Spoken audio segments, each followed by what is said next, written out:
Bonjour à tous et bienvenue dans ce mot pour aujourd'hui. Dans 1 Samuel 16, il y a encore la démonstration que Dieu nous cherche, que Dieu te cherche. Alors que peut-être tu te sens si loin d'avoir la faveur de Dieu, peut-être que les gens te font croire que tu ne vaux rien.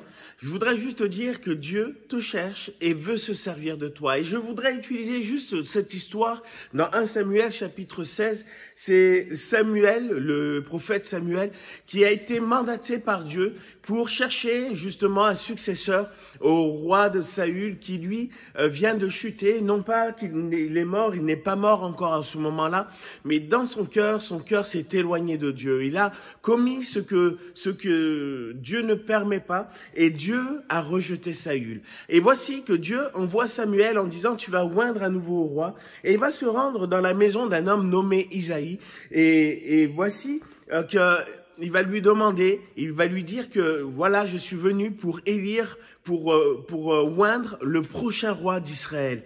Et là, Isaïe, le père de David, va présenter tous ses fils.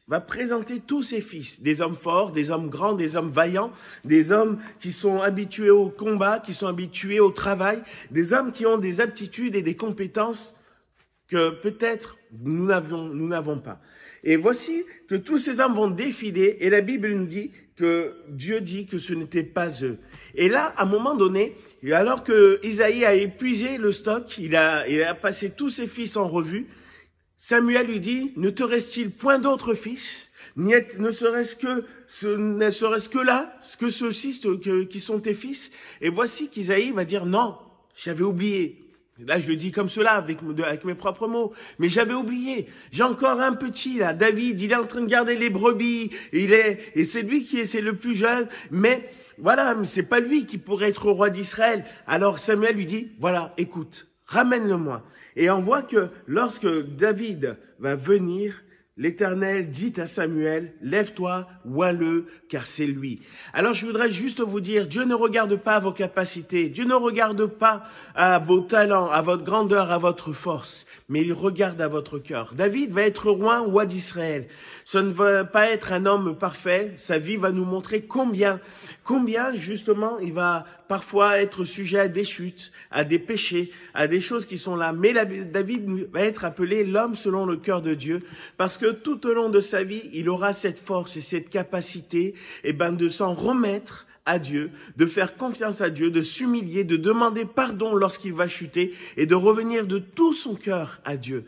Et je voudrais vous dire que pour cela, Dieu va utiliser David, il va être un grand roi, il va être un roi qui va marquer même l'histoire du peuple d'Israël.